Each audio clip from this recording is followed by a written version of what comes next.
Our next speaker here, our topic is Medicare 101, a topic that we all think, all of us find very confusing and have a lot of questions.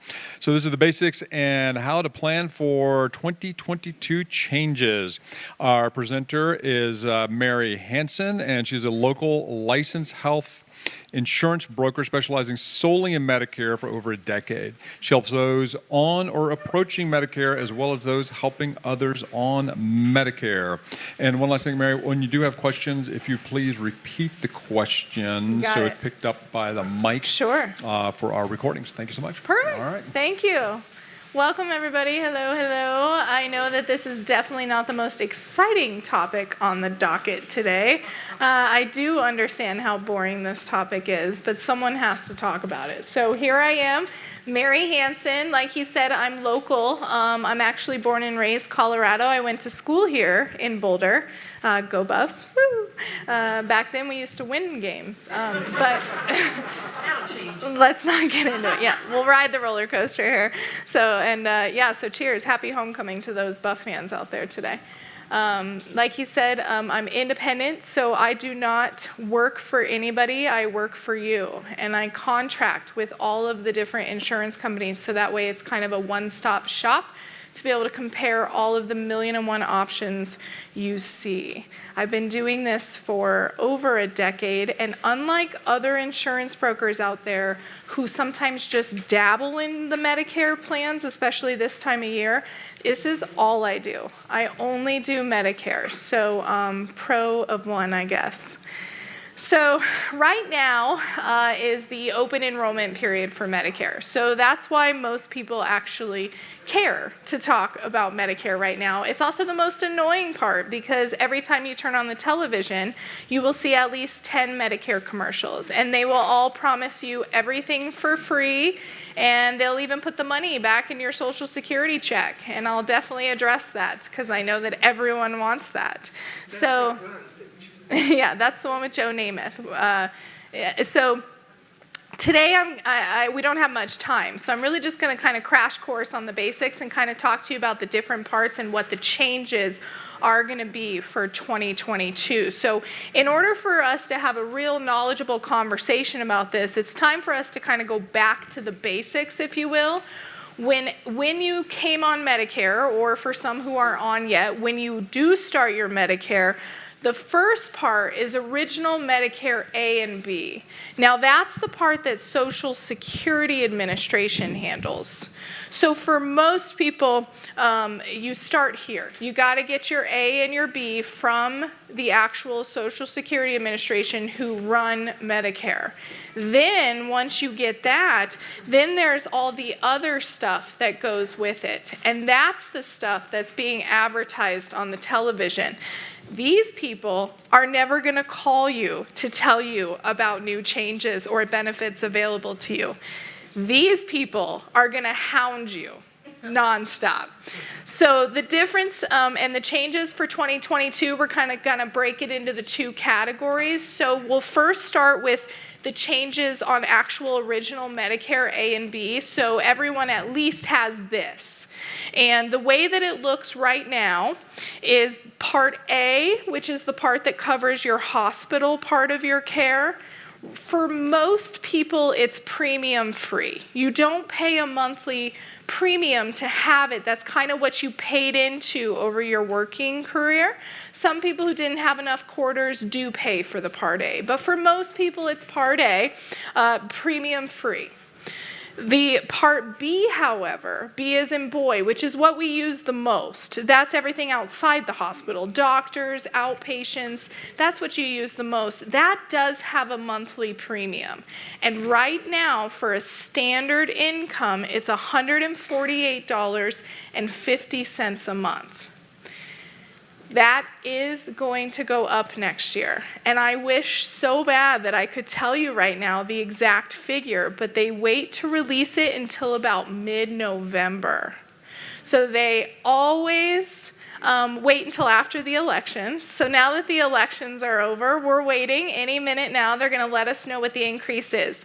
The reason why I, in my gut, know that this is going to go up is because you all just got an increase in your Social Security. And anytime you get an increase in your Social Security, it's accompanied with an increase in your Medicare premium. So when they say that they're giving like the largest increase that they've had in a really long time to your Social Security COLA, I have a feeling that's going to come with probably one of the largest Medicare increases we've seen in a while. However, it's not going to be anything that's too drastic because they do realize that the majority of people on Medicare are on a fixed income. So it's not like they're going to triple it by any means, okay? But we do expect an increase. So premium-wise, we expect an increase. Then there's the deductibles. So if you had original Medicare only, or if you had original Medicare as your primary insurance, you may have a deductible. And the Part A deductible right now, if you go into the hospital, is $1,484. We expect that to go up a little bit. And right now, the Part B, as in boy, deductible is $203 a year. So again, this is everyone on Medicare. So there's really no avoiding these increases, and they'll announce them here very shortly. We'll probably know on Monday, just my luck. So with this, what does this mean for you? It depends on what your insurance is. So if we go back to the beginning, when you first came on Medicare, you had two options. I know the commercials make it seem, and the mailbox makes it seem like you have 1,000,001 options. You only have two options. There's hundreds of companies and plans, but there are only two options, period, of end of story. Option one is you get what's called a supplement plan or a Medigap plan. When you get these plans, original Medicare, A and B, is your primary insurance, and these Medigaps are simply a secondary payer. So when we just talked about the increases in the deductibles and such, that's only going to be factored in if you have Medicare as your primary insurance. So we'll talk more about these in a second, but the alternative option is what they call Advantage plans. And when you go on an Advantage plan, original Medicare, even though you still have it and you still pay for it, they're no longer involved in your bills or claims. Instead, all your bills and claims are being outsourced to the private health insurance company that you enroll with for that Advantage plan. So these increases in deductibles don't matter to you if you're on an Advantage plan. Okay? So let's talk to the people in the room that do have original Medicare as their primary with a supplement to go with it. What do these changes, how do they impact you? Well, as we said, the Part B and the Part A deductibles are going to go up. So again, Medicare's your primary, your bills go to Medicare first. Under Part B, the annual deductible right now is $203. And on all of these supplement plans, there's only two plans that pick up that $203 for you, and that's the Plan F and the Plan C. So if you have a Plan F or a Plan C, you could care less because your insurance is going to pick up that deductible. But if you have any other letter, G is my personal favorite, G as in girl. The G as in girl picks up all your expenses, except it does not pick up that Part B as in boy deductible. So like I said, right now it's $203 a year, but we are expecting that to go up. So you'll have an increase in the amount that you pay in the beginning of the year in the form of a deductible, but then for the rest of the year, everything will remain the same. Now, what if you didn't have the supplement or Medigap plans and you had the alternative? You had an Advantage plan. Advantage plans, also called Part C plans, just because they love all the letters of the alphabet here in Medicare. So the Part C plans, these are the ones where Medicare is no longer your primary. When you sign up for an Advantage plan, the insurance company takes over and they combine your medical and your prescription all in one. Changes for these plans next year, well, Obviously, dental. We can't stop hearing about the dental. So prior to a couple years ago, there wasn't any dental coverage on Medicare. None of them covered it. And now, all of a sudden, you're hearing about dental everywhere you go. So that's the new trend with the 2022 Advantage plans. You will find that all of them are starting to incorporate dental at no extra charge to you. Even though the marketing is very strong about this dental coverage, when we read into the fine print and we look at the details, it's still not something to write home about. It still is in its growing phase. But luckily, thanks to competition out there, they are all trying to one-up each other. And I think that as the years go on, you're going to find it gets stronger and stronger as we go. So all these extra bells and whistles, not only do they include dental, but they include vision, hearing. They give you some form of a gym membership like Silver Sneakers or Renew Active. Now all of them are having this new thing called an over-the-counter product catalog, where they give you a stipend or an allowance every quarter to shop out of this catalog, and you should absolutely be utilizing this. It's like free product. It's pretty much all the stuff you would buy at like Walgreens. Sure, it's vitamins and supplements, but it's also Band-Aids, Neosporin, toothpaste, blood pressure monitors, compression socks, and they essentially give you a credit to spend towards it. So these are the major characteristics of 2022 plans, the extra bells and whistles. Also, the costs, of course, are going to change. Deductibles, copays, and my favorite word, the MOOP. MOOP stands for maximum out-of-pocket. As competition is coming, we're finding the Advantage plans maximums are going down. So your financial liability is becoming less and less each year, which is amazing. If you do have something catastrophic, you're not going to lose your home in medical bills. The biggest changes in these privatized Part C Advantage plans is now they have HMOs and PPOs. Probably when you first started your Medicare and you were looking at these Advantage plans, everyone says the same thing. They're like, oh no, then I'm locked into managed care and I can't see who I want to see and all of that. But that's on HMOs. HMOs, you got to stay in the network. Your primary care doctor dictates which specialists you can go to.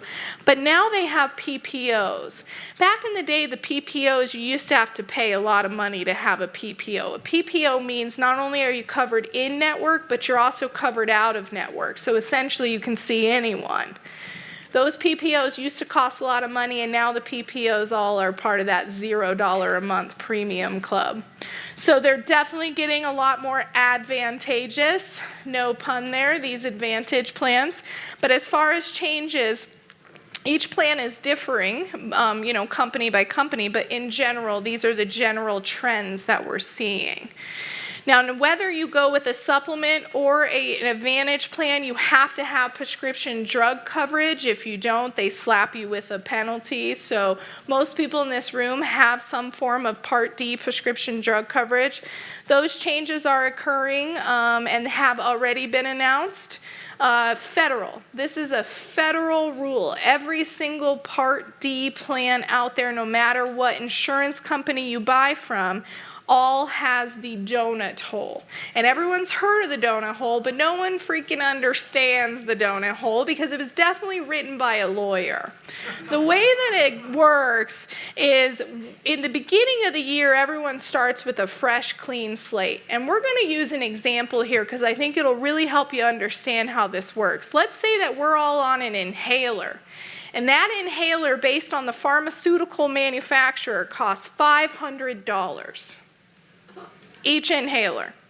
We find an insurance that says it only costs you $40. Okay, great. You walk into the pharmacy, they swipe your card, you pay your $40 and you get out of there. Then you get a statement in the mail. And the statement shows you spent $40, the insurance company spent $460, therefore total drug costs $500. Are you with me so far? That $500 is what they are counting towards your threshold. So most people have the beginning of the year a deductible. Sometimes there is no deductible, but next year the maximum deductible is $480. So some people have to pay the first $480 of the year on their meds. Then they go into the next phase called the copay stage, or the initial coverage phase. And in this phase, you just pay that flat copay. So whatever the insurance says, that'll cost you $40 or that'll cost you $5. And you continue to pay your copays until your actual total drug costs in 2022 reach $4,430. So that's counting the $500. That's counting the actual cost of your drug, not the $40, the actual total. List price, yes. And then once you hit that threshold, you go into what's called the donut hole. The formal name is the coverage gap, but when you go into the donut hole, no one wants to be in the donut hole because then your co-pays go bye-bye. And you're now left paying 25% the cost of your drugs. So your $40 copay on the inhaler goes bye-bye, and you're left paying 25% of the $500, so $125 for the same drug. And you continue to pay those high prices until your out-of-pocket reaches $7,050. So it's counting total actual cost to get in, but it's counting out-of-pocket to get out. So very easy to get in, very hard to get out, but once you get out, you go into the final stage called catastrophic, where you pay nothing, practically nothing, but you just spend $7,000 to get there. There's no insurance you can buy. There's nothing you can do. Anytime you source your prescriptions through your insurance card, it's going towards this program. The only people exempt from this are people on low-income assistance programs. So if you think you might qualify, let me know and I'll tell you how to apply. But this is federal. So again, it doesn't matter what insurance company you buy from. So if you've never heard of it and you've never experienced it, good. Stay healthy. Stay on the cheap drugs. But those of you that go on some of those expensive drugs, I jokingly say if you see it on the television commercial, it's probably one of the drugs that's going to get you into the donut hole. If they can pay to advertise on TV, they're probably charging an arm and a leg.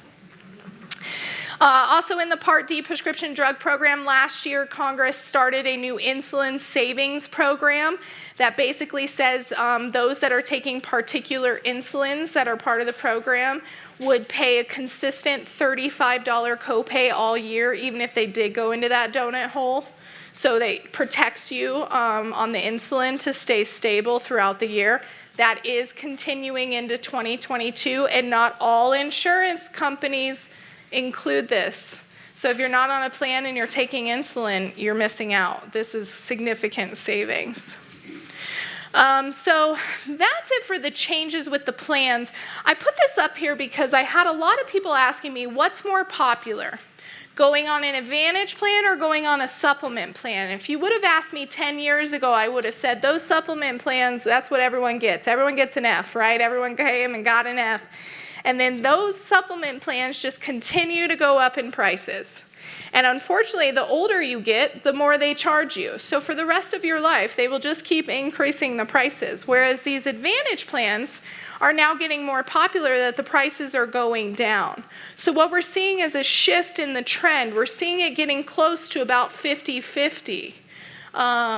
So 58% was the local 2021 stat. 58% are on original Medicare with some form of a supplement, and the other 42% are on Advantage plans. So that's pretty incredible that it's getting that close. So either way you go, you'll be fine.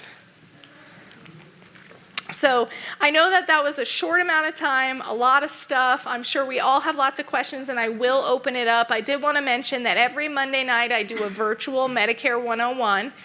You don't even have to wear real pants. You just log in on Zoom.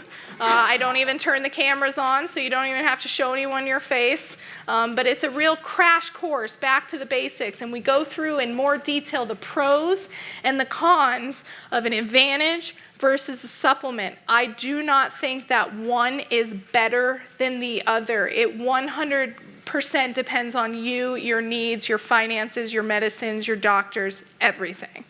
So what may be good for your spouse may not even be good for you.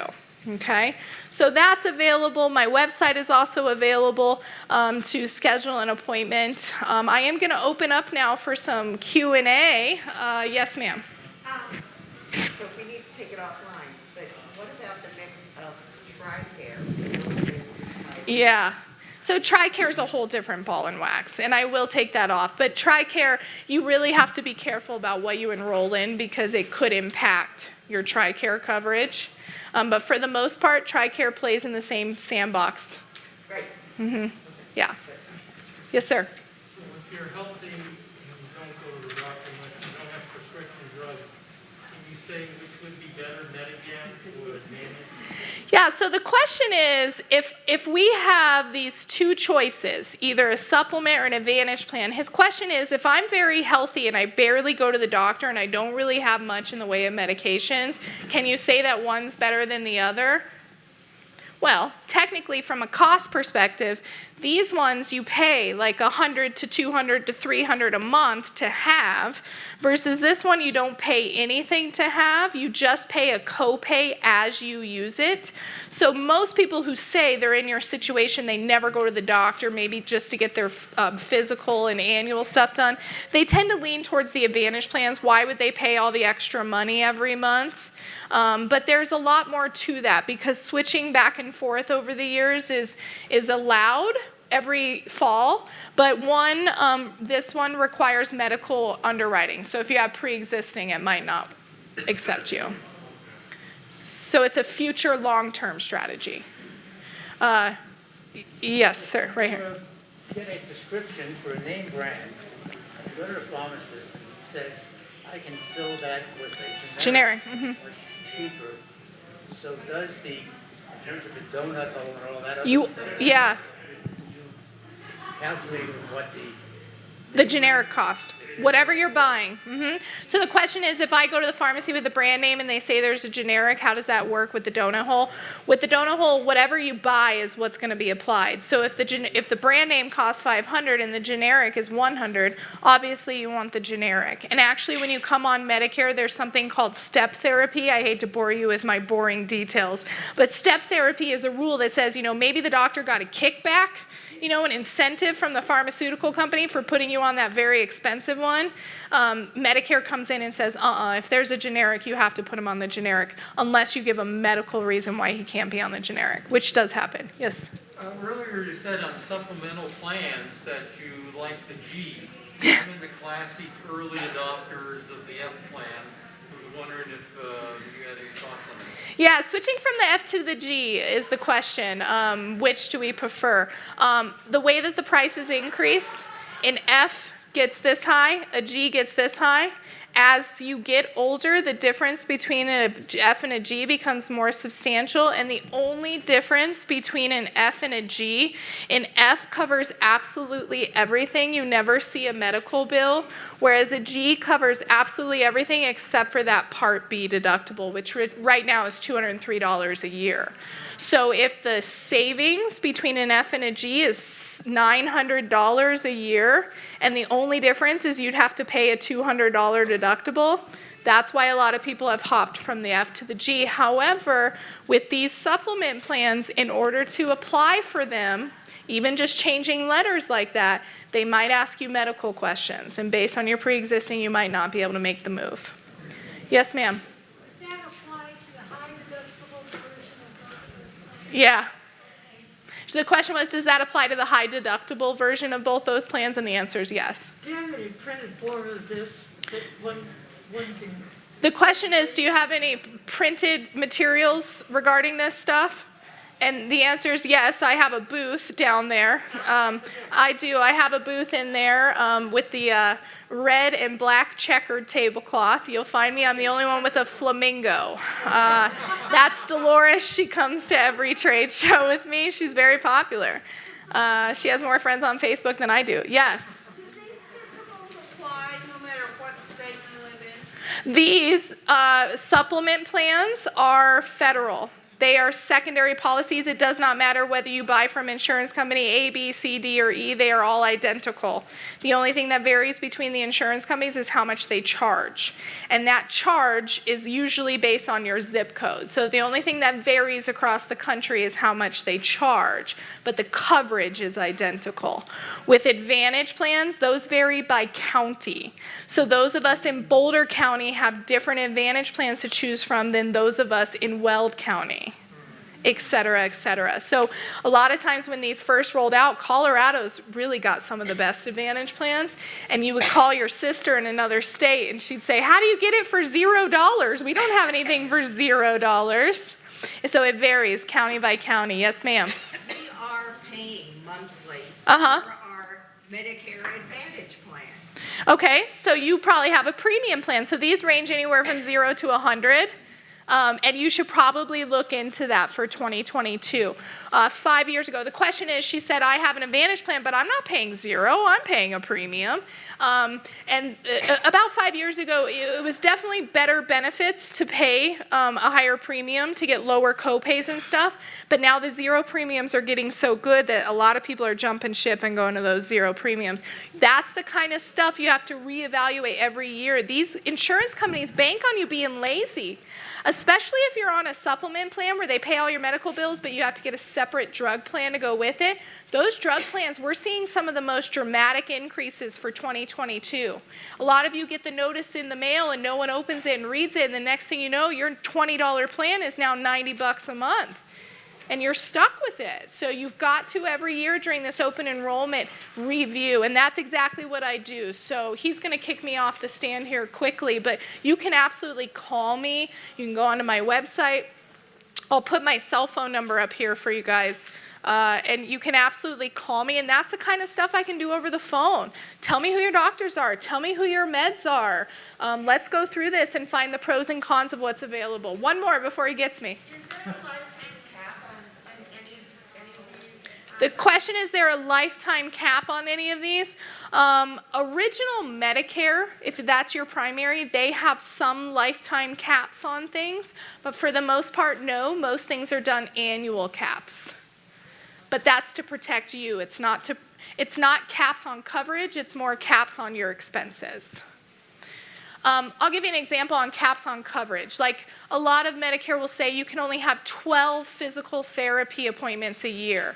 But the minute a doctor says for medical reason XYZ she needs 12 more, they tend to get that approved. But that's it as far as caps on stuff. Unfortunately, we're going to have to wrap it up here, folks. Sorry. Thank you very much, Mary. Bye, guys. Thank Awesome you. information. Thank you. That was great.